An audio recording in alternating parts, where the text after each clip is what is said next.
Picture this. You've just posted your latest achievement on social media. Maybe it's a promotion, a new car, or a vacation in Bali. The likes are pouring in, the comments are congratulatory, and you're feeling pretty good about yourself. You've made it, right? You're successful. But what if I told you that a philosopher from ancient Athens, a man who lived over 2,400 years ago, would take one look at your definition of success and burst into laughter? Not cruel laughter, mind you, but the kind of knowing chuckle that comes from someone who sees through the illusion. That man is Socrates. And today, we're going to explore why everything you think you know about success might be completely backwards. Most people today measure success by external markers: wealth, status, possessions, followers, achievements that others can see and admire.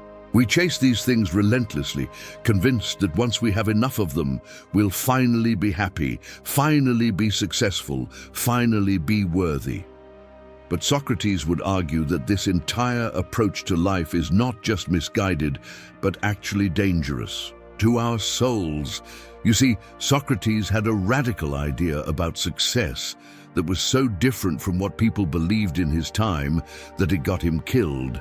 And his ideas are even more radical today, in our age of social media metrics and material obsession. He believed that the only true success was the success of the soul, and that everything else we chase is not just meaningless, but actively harmful to our well-being. Before we dive deeper, let me ask you a question that Socrates might ask. Do you really know what success means? I mean, really know? Or have you just accepted what society has told you without ever examining it for yourself? Because if you're like most people, you've never actually sat down and questioned whether the definition of success you've inherited makes any sense at all. This is exactly the kind of question that made Socrates famous and ultimately led to his death. He had this annoying habit of asking people to define things they thought they understood perfectly well, only to reveal that they had no idea what they were talking about. He did this with concepts like justice, courage, beauty, and yes, success. Socrates lived in Athens during what we now call the Golden Age of Greece, around 470 to 399 BCE. This was a time of great wealth, artistic achievement, and political power. Athens was the most successful city-state in the known world by almost any external measure. It had defeated the mighty Persian Empire, built the Parthenon, and produced some of the greatest art and literature in human history. But Socrates wasn't impressed by any of this.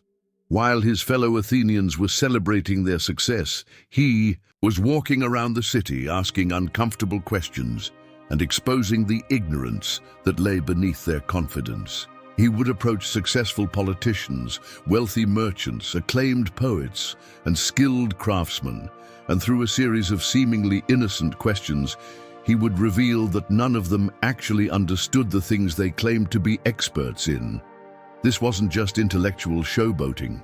Socrates genuinely believed that this ignorance was the root of all human suffering, and that the unexamined life was not worth living. As he famously said, "The unexamined life is not worth living." This wasn't just a catchy phrase, it was the foundation of his entire philosophy, and the reason he spent his life challenging people's assumptions about what made life valuable. Think about how this applies to our modern concept of success. How many people do you know who have achieved what society considers success, but are still deeply unhappy? How many celebrities, politicians, and business leaders seem to have everything but are obviously struggling with depression, anxiety, addiction, or a general sense of emptiness? Socrates would say this is predictable because they've been chasing the wrong things. They've been so focused on external achievements that they've neglected the only thing that actually matters, the condition of their souls. Now, when Socrates talked about the soul, he wasn't necessarily referring to something religious or mystical, though it could include that. He was talking about the essence of who you are, your character, your wisdom, your capacity for virtue, your ability to live according to reason and truth. In other words, the quality of your inner life.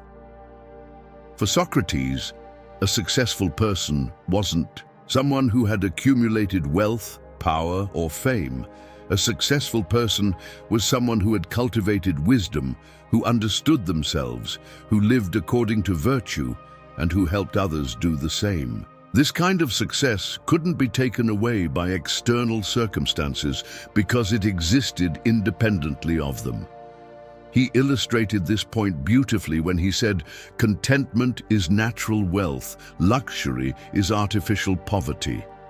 Think about that for a moment. According to Socrates, the person who has learned to be content with what they have is wealthy, regardless of their bank account. Meanwhile, the person who constantly craves more luxury is poor, no matter how much they own. This completely flips our modern understanding of wealth and poverty on its head. In our society, we consider someone successful if they can afford luxury goods, expensive vacations, and high-end experiences. But Socrates would argue that the person who needs these things to feel successful is actually demonstrating their poverty of spirit. This doesn't mean Socrates was against having nice things or enjoying life's pleasures. He wasn't advocating for a life of deprivation or misery. Rather, he was pointing out that when we make these external things the measure of our worth, we become enslaved to them. We lose our freedom because our happiness depends on circumstances beyond our control. Consider how many people today live their entire lives in pursuit of things that, even if achieved, don't actually make them happy. They work jobs, they hate to buy things, they don't need to impress people they don't like, all in service of an image of success that has no basis in reality. Socrates faced this exact same problem in ancient Athens. The city was full of people who thought they were successful because they had achieved social recognition, political power, or material wealth. But when Socrates questioned them, he found that they lacked the most basic understanding of justice, courage, temperance, and wisdom. They were successful in appearance, but failures in substance.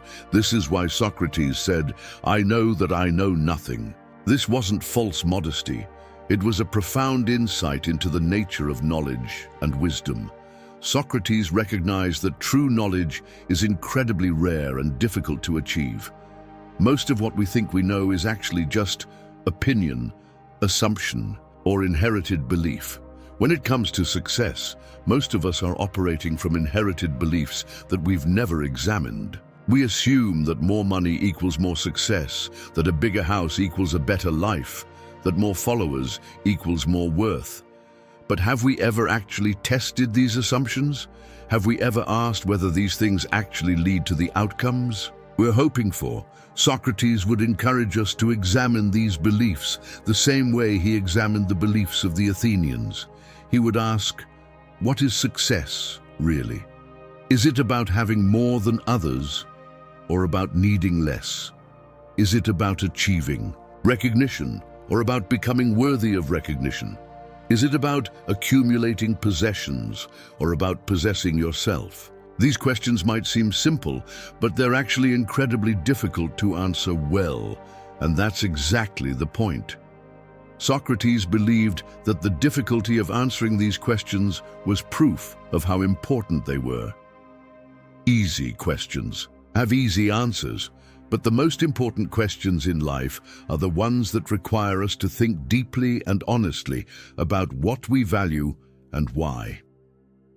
One of the most powerful examples of Socratic wisdom about success comes from his trial and execution. In 399 BCE, Socrates was accused of corrupting the youth of Athens and impiety toward the gods.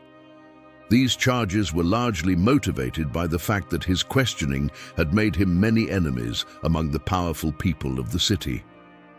During his trial, Socrates had the opportunity to propose an alternative punishment to death. His accusers expected him to suggest exile or a fine, something that would allow him to live but stop his philosophical activities. Instead, Socrates suggested that the city should provide him with free meals for the rest of his life, like they did for Olympic victors and other honored citizens. Why? Because Socrates genuinely believed that his philosophical work questioning people's assumptions was more valuable to Athens than any military victory or athletic achievement. He saw his role as a gadfly, stinging the lazy horse of society into wakefulness and self-examination. When this suggestion was rejected and he was sentenced to death, Socrates could have escaped. His friends had arranged for his escape and begged him to take it. But Socrates refused. He chose to drink the hemlock and die rather than live a life that contradicted his principles. From a modern perspective, this might seem like the ultimate failure. Socrates died poor, unpopular, and condemned by his own city. He left behind no written works, no business empire, no lasting monuments. By today's standards, he was a complete failure. But here's what's remarkable. 2,400 years later, we're still talking about Socrates. His ideas have influenced virtually every major philosopher since his time. His method of questioning has become the foundation of critical thinking.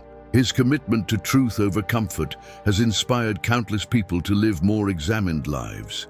Meanwhile, the politicians who condemned him, the wealthy merchants who mocked him, and the successful citizens who thought he was a waste of space are completely forgotten.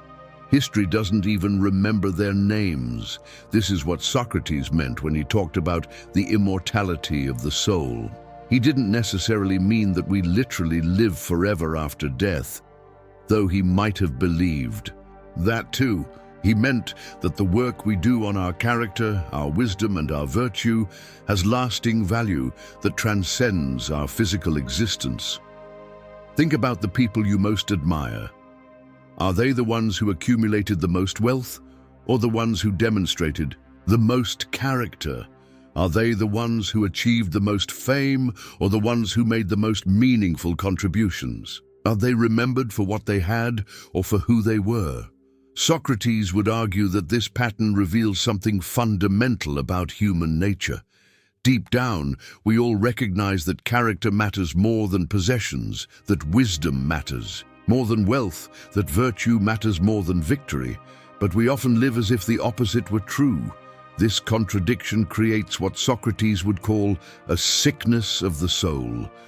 When we pursue things we don't actually value in order to achieve, a kind of success we don't actually want, we become alienated from our true selves. We end up living lives that look successful from the outside, but feel empty from the inside. The solution, according to Socrates, is to align our actions with our deepest values. But first, we need to discover what those values actually are, which requires the kind of self-examination that most people spend their entire lives avoiding.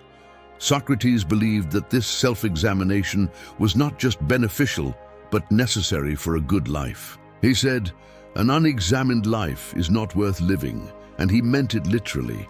A life without self-reflection, without questioning, without the pursuit of wisdom, is a wasted life, regardless of how successful it appears to others. This doesn't mean that everyone needs to become a philosopher in the academic sense. It means that everyone needs to take responsibility for examining their own beliefs, values, and assumptions. It means asking yourself hard questions and being honest about the answers. For example, why do you want the things you want? Are you pursuing them because you genuinely believe they will make you happy, or because you think they will make you look successful? When you imagine your ideal future, are you imagining how you would feel or how others would perceive you? Do your daily actions reflect your stated values, or are you living according to someone else's definition of success? These questions can be uncomfortable because they force us to confront the possibility that we've been wasting our time and energy on things that don't actually matter. But Socrates would argue that this discomfort is a sign that we're finally starting to wake up. He compared himself to a midwife, helping people give birth to ideas and insights that were already within them but hadn't yet been brought to consciousness. The process of intellectual and spiritual birth, like physical birth, involves pain, but the result is new life, new possibility, new hope. When we examine our assumptions about success and find them wanting, it can feel like a crisis. Everything we thought we knew about what makes life worthwhile suddenly seems questionable. But this crisis is actually an opportunity. It's a chance to build a life based on genuine values rather than inherited expectations.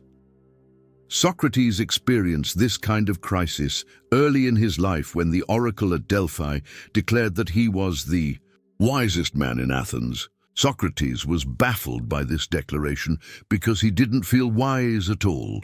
So he set out to find someone wiser than himself, questioning politicians, poets, craftsmen, and other respected figures. What he discovered was that none of these people actually understood the things they claimed to be experts in. They had knowledge in narrow technical areas, but they lacked wisdom about the most important questions of life. Worse, they thought their technical knowledge made them wise about everything else. This is when Socrates realized what the oracle meant. He was the wisest man in Athens, not because he knew more than everyone else, but because he alone knew that he knew nothing.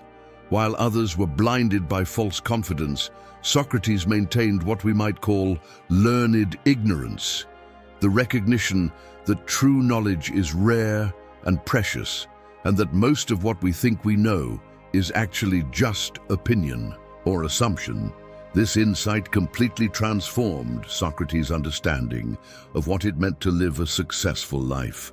Instead of trying to accumulate knowledge, wealth, or power like everyone else, he devoted himself to the pursuit of wisdom.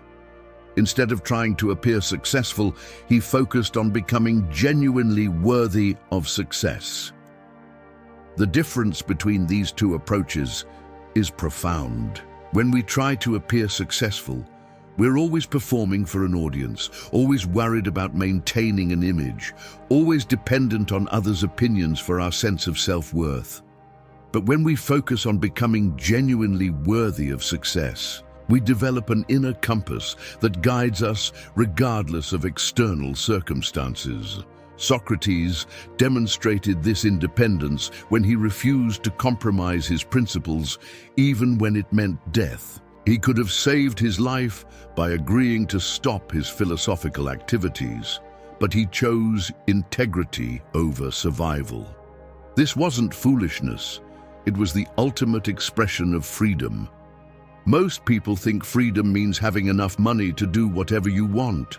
But Socrates understood that true freedom means wanting what you should want, valuing what deserves to be valued, and living according to principles that don't depend on external circumstances. This is why he could be happy in prison, why he could face death with equanimity, and why he could maintain his sense of humor even when his life was at stake. His happiness didn't depend on having certain things or avoiding certain experiences. It depended on maintaining his relationship with truth, virtue, and wisdom. Imagine having that kind of inner stability in our chaotic modern world.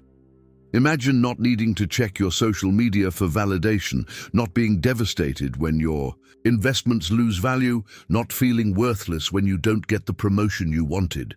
This is what Socrates would call true success. But achieving this kind of inner freedom requires us to give up many of the things our culture tells us to want. It requires us to stop measuring ourselves against others and start measuring ourselves against our own potential. It requires us to stop seeking approval from the crowd and start seeking approval from our own conscience. This doesn't mean becoming antisocial or indifferent to others' well-being. Socrates was deeply committed to helping his fellow citizens, which is why he spent his life trying to wake them up from their intellectual and spiritual slumber. But he helped them as a free person. not as someone seeking their approval or trying to gain something from them. The paradox is that this kind of genuine service to others is only possible when we stop needing things from them. When we're desperate for approval, wealth, or status, we can't really love or serve others because we're always calculating how they can benefit us. But when we've found our center in wisdom and virtue, we can give freely because we already have what we need. Socrates expressed this beautifully when he said, "No one can harm you without your permission." He didn't mean that others can't hurt your body or damage your possessions. He meant that they can't harm what really matters: your character, your wisdom, your capacity for virtue, unless you allow them to. This is perhaps the most radical claim in all of philosophy, that your inner life is entirely under your control, regardless of external circumstances. Other people can take your money, damage your reputation, even end your life, but they cannot make you less wise, less virtuous, or less worthy of respect unless you participate in your own degradation. Think about how liberating this perspective could be in our age of social media outrage, economic uncertainty, and political division. What if you knew with absolute certainty that your worth as a person didn't depend on your follower count, your net worth, or your political affiliation? What if you knew that no external event could diminish your essential dignity as a human being? This is what Socrates discovered through his practice of self-examination and his commitment to living according to reason rather than emotion or social pressure. He found a kind of success that couldn't be taken away because it didn't depend on anything outside himself, but he would be the first to admit that this kind of success is incredibly difficult to achieve. It requires constant vigilance, continuous learning, and the courage to face uncomfortable truths about ourselves and our society. It requires us to give up many of the pleasures and comforts that make life easy in exchange for something much more valuable but much harder to obtain. Most people, when faced with this choice, choose the easier path. They continue to pursue external success because it seems more attainable and more socially acceptable. They never discover what they're capable of becoming because they never seriously examine what they are. Socrates would say, this is the real tragedy of human life. Not that we die, but that we never fully live. Not that we fail to achieve our goals, but that our goals are too small. Not that we suffer, but that we suffer for things that don't actually matter. The alternative he offers is both simple and revolutionary. To make the development of wisdom and virtue the primary goal of life, and to measure success by progress toward that goal rather than by external achievements. This doesn't mean abandoning all worldly pursuits or becoming a monk. Socrates was married, had children, served in the military, and participated in civic life, but he approached all of these activities as opportunities for growth rather than as ends in themselves. He used every experience as a chance to learn something about himself, about others, and about how to live well. This is what he meant when he said that the only true wisdom is in knowing you know nothing. He wasn't advocating for ignorance or skepticism about everything.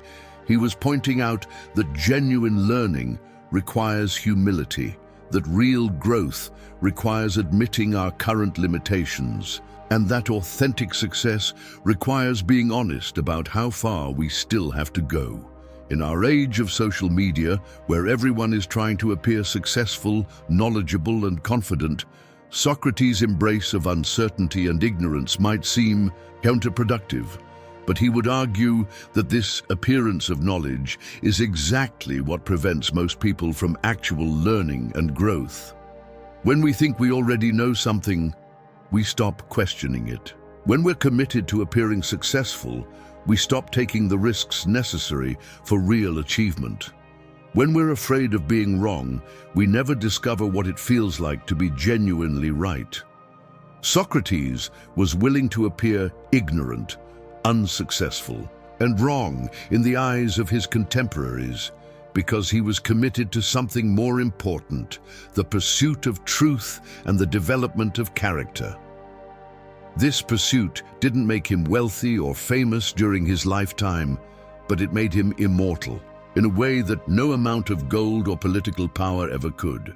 The question for us is whether we're willing to make similar sacrifices.